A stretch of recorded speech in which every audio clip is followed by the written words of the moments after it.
Yes, officer, this is my horse. My horse.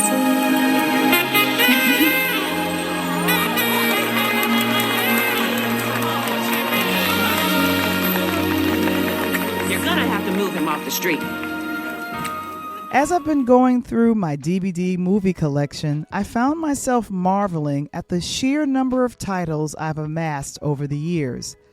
I've always had a soft spot for films with a love theme, or those starring some of my favorite actors, like Nia Long, Regina Hall, or Regina King, Morris Chestnut, Vivica A. Fox, Gabrielle Union, Taye Diggs, and the musical artist turned actor, LL Cool J.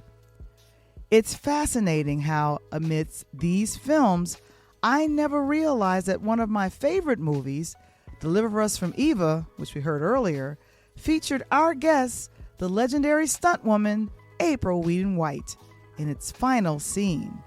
Despite watching this film countless of times and discovering this fact about April was an absolute delight.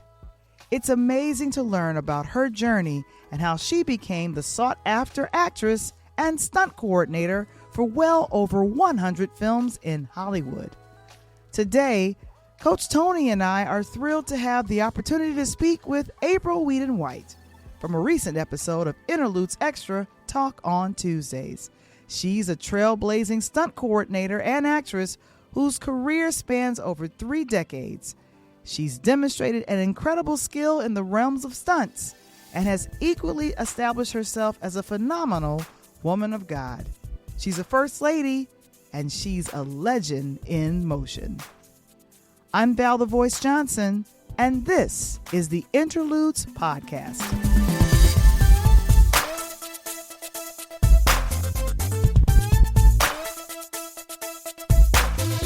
The Interludes Podcast, a Pier Lighthouse production. This episode is brought to you by A DJ Saved My Life, the latest upcoming book by Val the Voice Johnson. To experience a preview of the book, please visit our website today.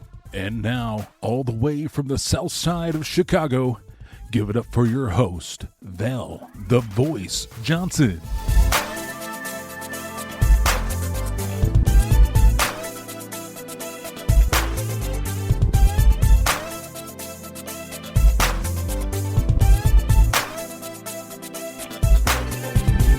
My writing mentor, I have to let you guys know, for A DJ Saved My Life. I got introduced to her on a different app. And then, of course, there is an entire community of creatives. One of the creatives that I got a chance to meet probably well over a year ago was this young lady who I'm about to bring up. I cannot say enough good, nice things about our guest on tonight. Many of the wonderful music guests, as well as our former NBA 2-time person, that would be Terry Cummings. She has been kind of behind the scenes, helping and kind of giving me some great advice regarding this particular show. And then this is someone that has worked in Hollywood. And when I say worked, I mean well over 100 films and television shows. She's either done stunt coordinating, acting in the background, or doing stunts. Oh my gosh. And it's Black History Month, so I love talking to people who are living history, like giving great advice, letting people know, if you want to get in this business, this is how you do it. This is how you go about it. This is how you act while you're on set. You know, don't draw too much attention to yourself. This is sage advice. And so when I speak of this person, and I asked her to come on the show, I said, we're going to talk about all of the great things that you have done, but we're going to be bringing on Miss April Weeden-White. Grand rising to you. Here she is. Hello. Hey, hello, what's up? April. Hi there. Good evening. Hey, how are you? I'm doing good. Happy to be here with you. I'm so proud of you. Oh, thank you. Getting some love in the chat already from Linda. Hey, Linda. Hi. I enjoyed you this morning on Clubhouse. I did a lot of research a lot of the stuff that you've done. I don't know where to begin. It's for me, when I think about working in Hollywood, a lot of things that come to my mind is, how do you protect yourself from getting sucked into whatever the crazy that happens? Like when you started, like let's go there first. When you first started, what was the things that attracted you to working in Hollywood? Number one, what attracted you to working into Hollywood? I've been in the entertainment field since I was 3 years old. Wow. Purchased a car for my mother at the age of, I think it was 4. It was a Mattel toy commercial. And so this is something that I've been doing for a long time. Mm-hmm. So that means a parent was involved in getting you involved at that time. Wow. She put me in dance, ballet, jazz, modern, hip hop, and she was a Black History buff. Happy Black History Month, everybody. And so I just had the best of all worlds when it came to her. She was an educator. My mama, rest in peace, Thelma Weeden. So she introduced me. And then plays and taking me to auditions, and she was just phenomenal. Yeah, and I here's the thing: when you're a child, I guess when I think about actors, especially moms and actors, the mom and the daughter combos that come to mind is Kim Fields, Chip Hurd. Oh yeah. I actually worked at Chip Fields acting school, and that's where I caught the bug. LaFay Baker had come to speak, and I was like, I could do stunts. She was talking about stunts. I was like, I could do that. And then one thing just led to another. But Chip Fields is amazing. Yes, that's a mother, Holly Robinson Peete. Mm-hmm. Yeah. These are the folks that come to my mind, and then of course, Brandy Norwood and her mom. Yes. Very protective. You get your kid involved into Hollywood, but then it's a matter of just being like this. Let me protect you. Hands on at all times. You're not going in that room. No. And if she goes, I'm going to. Exactly. Clear. So in transition, now it sounds like it was at the genesis of everything. It sounds like it was dance. It was doing some commercials, and acting, but stunts. That's the thing. Where did that start? Well, I was working on Presidio with Sean Connery. I was doing background work, and I was making like $3,000 to $5,000 a week back then. I was all about my business, and that's how I feel that this field is. It's all about business. And so I was doing background work. It was dark. It was late. The stunt man came up to me, Benny Moore, and he said, hey, you think maybe you want to do the stunt with us? I said, sure. So he got me on. I sat in the Ferris wheel, and he said, don't worry. If the camera falls, it's okay. Don't worry about it. I was like, really? Okay. All right, cool. You going to protect me? All right. I get paid? Cool. So we're up there on the Ferris wheel, and sure enough, while we look up, and the camera fell. So that was my introduction at first. 10 years, moving into the next decade, my photos set on several tables. So don't ever give up.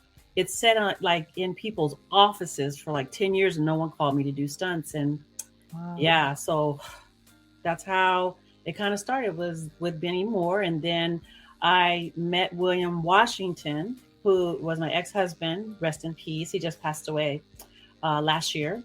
I met him, and I just stopped doing dancing, singing, acting, and everything, modeling, whatever, traveling. And he said, if you stick with one thing, just stick with one thing, you'll be a success at that, and everything else will follow. You'll be able to act, sing, dance, choreograph, do whatever it is that you want. And he trained me. I ride horses. I'm scuba certified.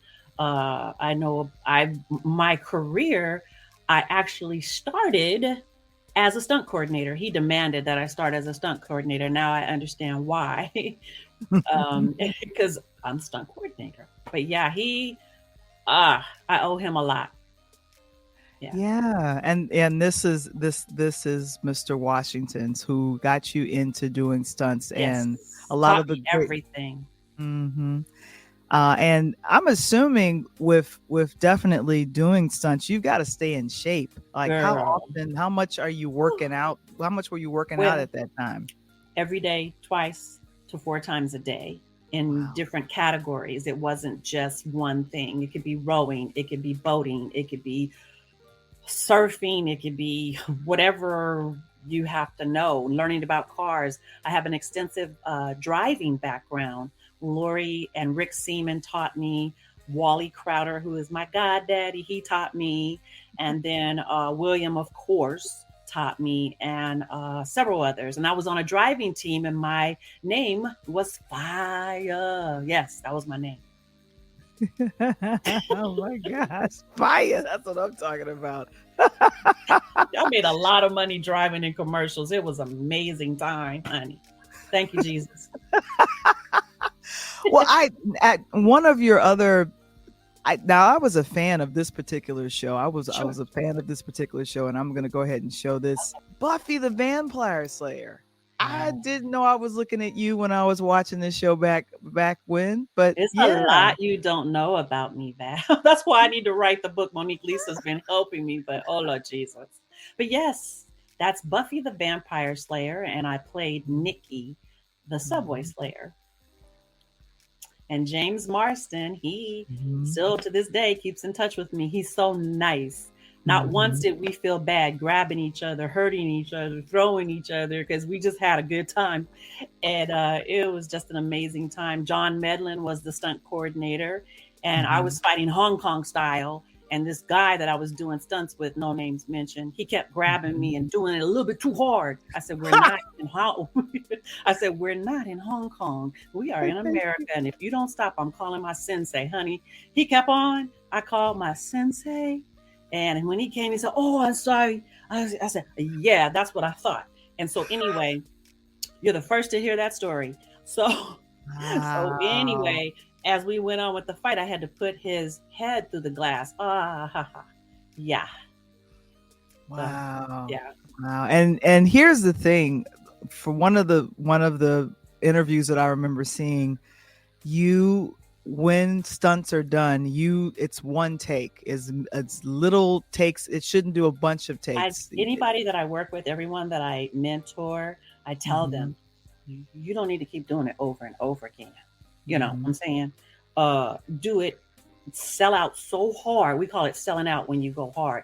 Sell out so hard that you only need one take. Unless you're doing a master and you're doing like a couple of other, camera angles and stuff, and there's not a lot of cameras. But yeah, one take is usually enough. Oh my gosh. Well, I want to make sure I bring in my co-host here. I think he is ready. I don't know why he's got on shades. I don't know why we have shades on. I don't know what's going on.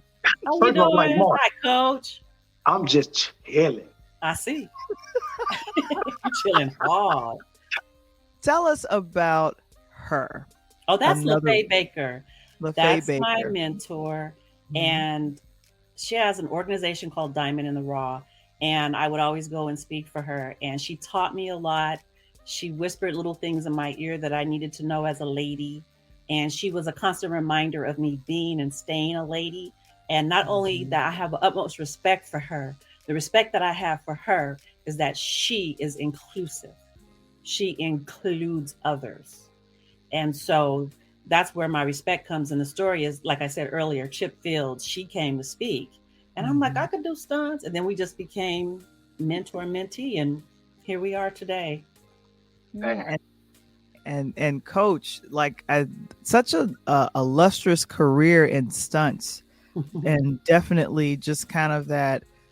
I didn't know that her photo sat on desks for over 10 years. Nobody was calling her. Never give up. That's what it's called, staying under the radar. That's what I do. That's what I do.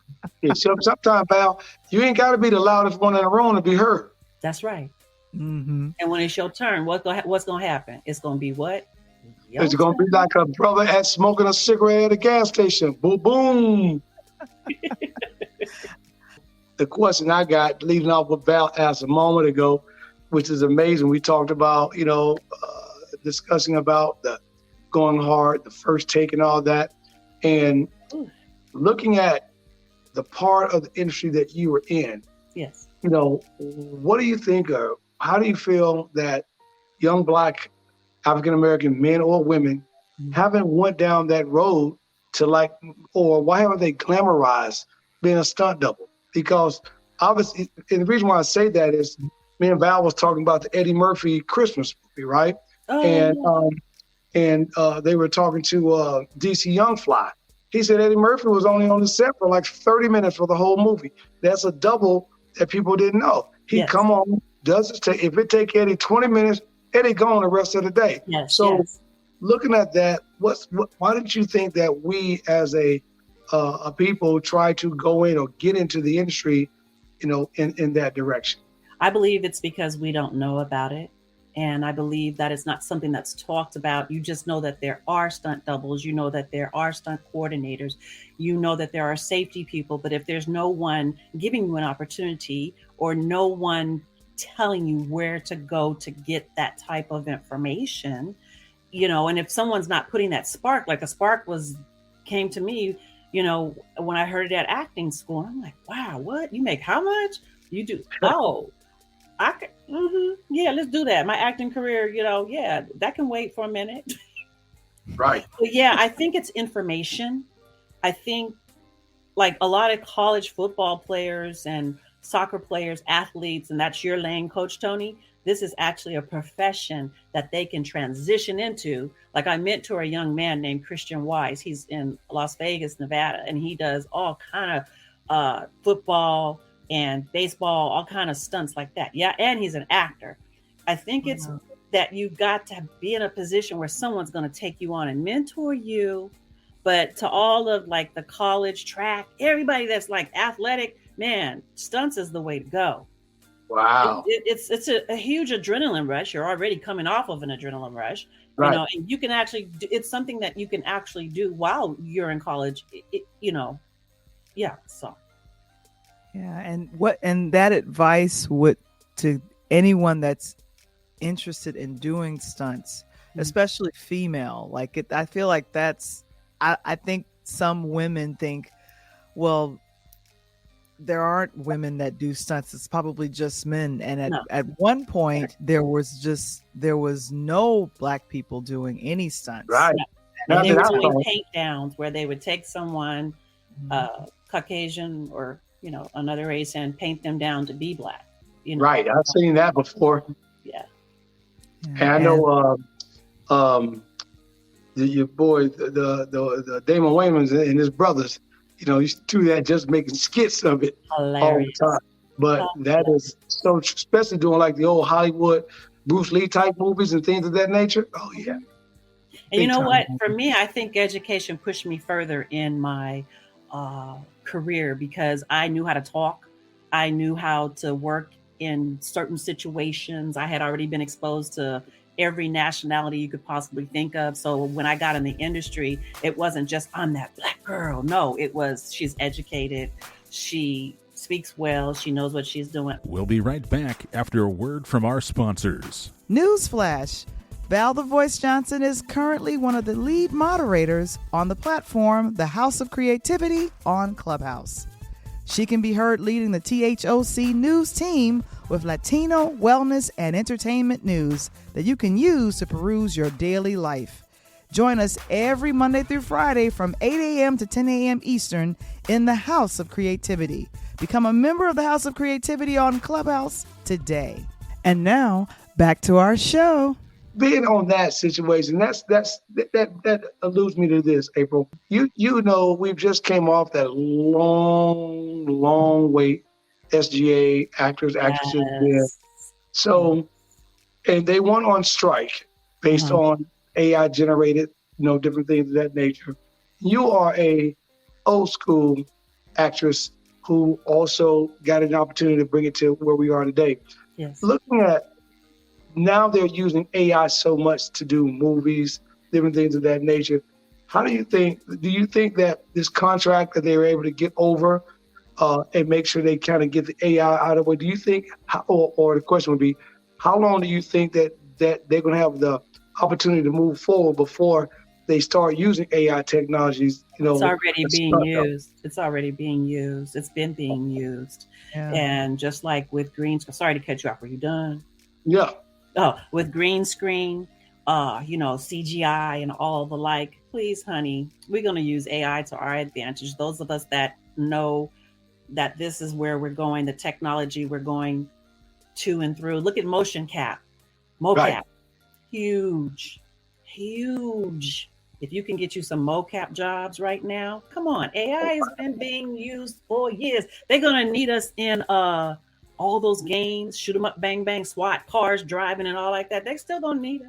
Right. And you know what, sorry. Coach Tony, you're a coach. What you think you will be. When you step out on that court, that's what you're going to be, what you think. So Right. that's how I feel about AI. We have wonderful Fran Drescher. She's not playing. She's a gangster. She's going to get what we want. And Duncan Crabtree, real talk. We have a new Duncan lawyer at Crabtree, the yeah. Screen Actors Guild. So we are good. Wow. That's how I feel. That's just April's opinion. AI is everywhere. Music, Everywhere. Everywhere. now in movies, and there's writing financial. Val and I was sitting down working on my bio.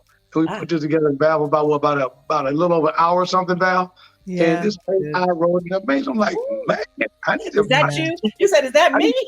Yeah, I'm like, I need to put AI in my passenger seat to start riding around with it or something. Let's Come go. on. Insane.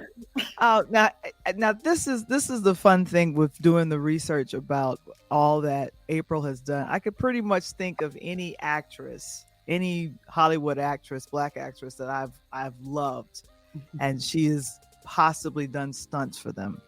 One of my favorite films that I think about is the one with Gabrielle Union and LL Cool J. Yes. Oh, yeah.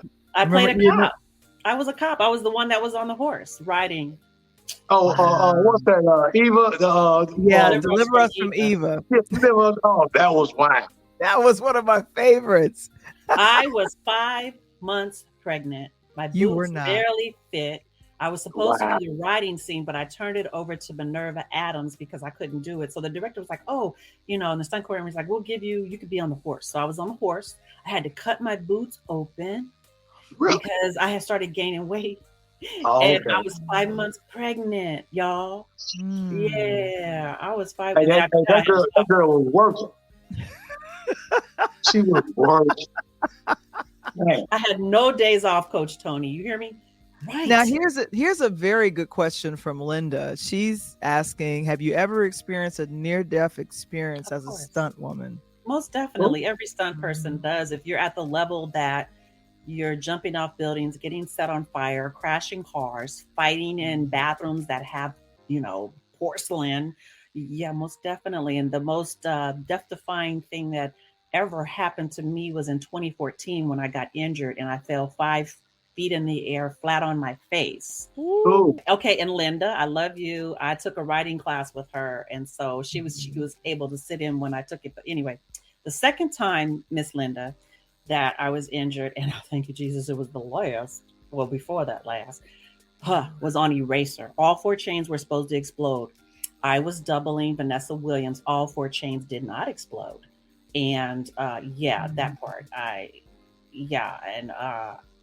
They brought in one of my best friends, Barbara Lee Belmonte. She doubles Halle Berry, looks just like her. So we used to trade off, stunt coordinating different people. And they brought her in and I pulled her to the side. I was like, girl, I'm finishing this film. And she was like, you are? And I told the coordinator, I said, I can do this. I took my cast off. I sewed that thing off and finished that film. I was like, I did not come this far in stunts. Doubling Vanessa Williams, and I got this little bitty injury. To me, it was little bitty, even though 1,000-pound chains were hitting me in the head. Remember that scene when Vanessa Williams? Yes. Okay, well, those chains were hitting me in the head, and not the head, but my head, and and it was dark, and all I could see was lights and everything. I'm like, ooh, and finally, I just passed out. Can I say this? The power of prayer. Okay. As a professional stunt person is very, all jokes aside, prayer. Because myself and James Caan's stunt double, we prayed before we did that stunt. And the other time I had Bishop George Dallas McKinney pray for me before I went on the set. So yeah. Woo! Oh my gosh. Yeah, that part. That's, you're looking at the dangerous part of being a stunt person. So, we just coming off Baldwin, right, on the accident of the shooting. Oh, Now I was going to ask you, as you're doing these stunts, how often do you as the person say, hey, you know something, let me check that tire on that car because I know the tire's supposed to blow out. Well, as Let a me make stunt sure, coordinator, I check everything. I Okay. check everything. And then there's usually a crew. You have a pit crew, you have a crew. And then your stunt performers, you know them. And after a while, you start hiring the same people because they know you, you know them, you know their talent. Yeah. And I was really thrown aback when that happened to Alec. I was working on Mark Wahlberg's film. Okay. In Las Vegas, and it started snowing. Wow. But when we got our weapons, I played a SWAT officer. And when we got our weapons, guess what it said on the side of the armory box? What's that? Rust. Be careful. Rust. Alec Baldwin film. Those were the weapons that was supposed to go to. Oh boy. So I had an AK-47, I had a Magnum, and a 45 that I had to work with that day. I'm very safe, y'all. Whenever I have my sets, I have safety meetings. Oh, wonderful. Sure. Oh, that's good. That's good. And really, and very quickly, let me jump in here real quick. Mm-hmm. Has there ever been that stunt where you said no? Yes, most definitely. I'm not doing it. I thought it was going to end my career. I was brand new in the industry, y'all. I had to take a deep breath on that one.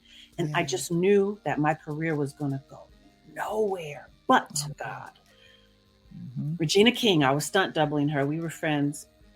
And I was stunt doubling her. And then I was also doubling Lynn Whitfield. You know what film that was? Come on, Val the Voice. You know what film that was? That probably was, it's a thin line between love and hate. Yes. Okay. So I was working on that. And it was the pool scene where she gets out the window. Well, I did the part that goes out the window, but I heard the Holy Spirit say, don't do the stunt. I was like, huh? I was looking around. Don't you'll die. I said, and I'm looking like this, like, what is happening right now? Wow. And I thought something, I was like, what is going on? I went to Regina. I had tears all down my face. I'm talking, my whole shirt was wet. I'm not exaggerating. I remember it like it was yesterday because we were in Malibu filming. Honey, I got to her and I said, Regina, I'm so sorry. I can't. It was real tears, of course. And I didn't do it. And my career did this after that. Something just wasn't right. And I could do that stunt in my sleep. Yeah, because when I think about that, that's kind of the climactic part of that whole film, because that's when I've had the opportunity to work with Lynn Whitfield, and I think that she should direct more. She's an amazing director. Yeah, she's the bomb. Yeah, I love her. I think she got a chance to do. I loved her in the series that came on OWN called Greenleaf. Yes, and I think she got a chance to do. Greenleaf. We talked about that. A couple of director things for that. But Tony, Coach. You had another question for go ahead, Queen No, April. I was gonna say that's that. And then, like I said, remember we talked about it. My nephew's on a spinoff of the Greenleaf show that's going to be coming. So I got to let you know about that. That's going to be exciting. What I was going to just say was an extension of what you were already talking about, April. When you're looking at that, do you think that the dangers of the stunt side of the business is what kind of pushes a lot of the actresses away? Because, because now we got a lot of prissy people, right? A lot of pretty prissy people and all that. Well, I believe that anytime that there is a stunt involved as an actor to save production, I personally would prefer having a stunt double for my actors. As a producer, I produce, because you have to shut production down. Look at I think someone just got injured in Africa recently. They had to shut production down. Yeah. Wow. I can't give spoiler alerts. That's why I was like, woo. Yeah, right. And here's on stage VP. He says, "Congratulations, April, for your success." Thank you. Going on, is there any films or projects you're looking forward to producing going forward? As I go forward, I would like them to be positive, uplifting, knowledgeable, informational documentaries. Monique Lisa is going to do a documentary on me. Her and Delano A. Johnson. And so I have a cousin, Queen Elizabeth Weeden, that I desperately need to get down to Tennessee, Coach, and film her. So I have some other things too, but Were you ever so busy, April, that you said, like you had a lot of projects, right? To say they're coming in left and right, you're trying to juggle was there one particular project, like they were asking Usher the other day on his music, was there one song or one thing he did that, he said, yeah, man, I had a chance to be in a group with P. Diddy and a couple of guys, man, I didn't think he was going to be good. Was there one particular actor or actress that maybe came to you for a role, whether you were too busy for the role or maybe didn't want to, that you went on and you said, man, you regret not being able to do it? No, never. Wow. I was able to do them Wow. all because stunt coordinators knew me and they would let me leave early sometimes. And then I would replace myself with someone else and go on to another project. So yeah, no, I had it figured out, Coach Tony. I like that. I want to make sure that before I wrap things up that I mention this woman's name, and I want to make sure that I get her name right. Okay. Tony Vaz. Yes. Yes. So why in Black History Month, I'm thinking about this. You are living, you're legendary. So that's my opinion of you, but someone that has blazed a trail for stunt coordinating and stunt women is Tony Vaz. What can you tell me about her? She worked, actually, there was no pay. She's one of the oldest stunt women in the industry. She also was one of the people instrumental for the NAACP award. She was creator of that. She was a member of the NAACP, and she just opened so many doors just by her presence. Yeah. All right. And just with you mentioning the NAACP awards, I'd like to play something really, really quickly. This was from 2021. Let me play it for you. Now, tonight, as we celebrate the best of us on this historical night, we have a remarkable woman to thank for it all. She moved to Los Angeles in the 50s and worked as an actress and stunt woman in over 50 films and TV projects, but was saddened by the quality of roles given to black actors. So she took action. She joined the NAACP's Hollywood branch and helped develop an idea for an award show that would feature us in the best way possible. She and others fought to change our image, and thus the NAACP Image Awards were born. We're honored to have her here in the house tonight. Please join me in thanking Tony Vaz.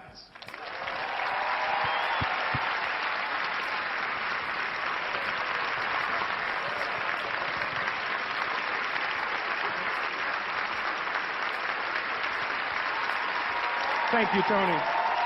Thank you very much. And she got to talk to my man. Yeah. I'm crying over here, Val. Val, you got me crying. And the reason, and this is the reason why I think about things like this, and this is history, walking and living history.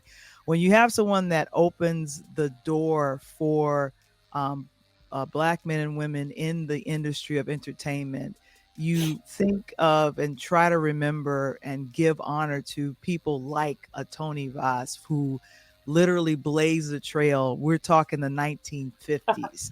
Can you imagine what she had to go through? Oh, my God. She's still alive. Exactly. This is according to her website. She founded and created the NAACP Image Awards. Yes. And they had their first inaugural awards in August 13th, 1967. And in 2021, when that happened, after a 50-year-long wait, finally gave her President Derek Johnson of the NAACP went ahead and they had her recognized and honored as the creator of the NAACP Image Awards at the 52nd annual anniversary in 2021. And so that's where that clip was fun. So, and that was from her website. So yes, Yvette Nicole Brown and Angela Bassett and so many have done tributes to her. So thank you, Val. I didn't know you were doing that. For anyone that wants to get started in stunts, they want to start working in background work, if they want to follow that dream and go, I still want to work in Hollywood. I don't care about AI. I want to write something. I want to produce something. Yeah, sure. How would they go about doing, and what is that advice you would give them? If you're in Los Angeles, there's the Array Film Crew, which I'm a member of, and you can join that.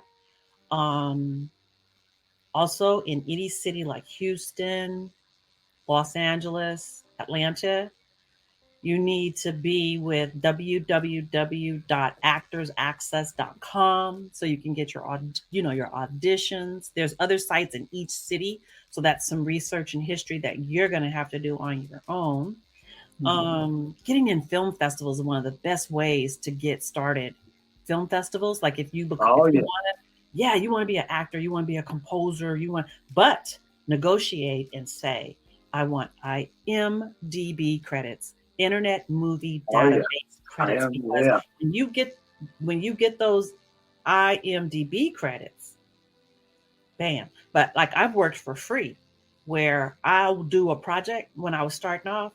I say, and I put it in my contract, I want IMDb credit. Yeah. To view the entire interview with April Weeden-White, Coach Tony, and Val the Voice, please visit our Interludes YouTube channel.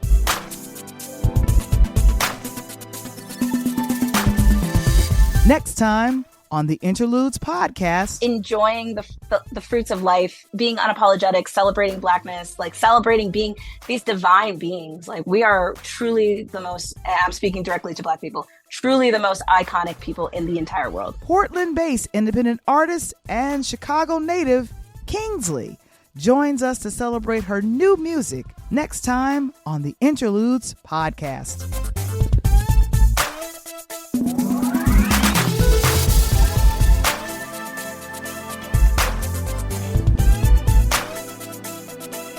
The Interludes Podcast. Original concept by Valerie Johnson.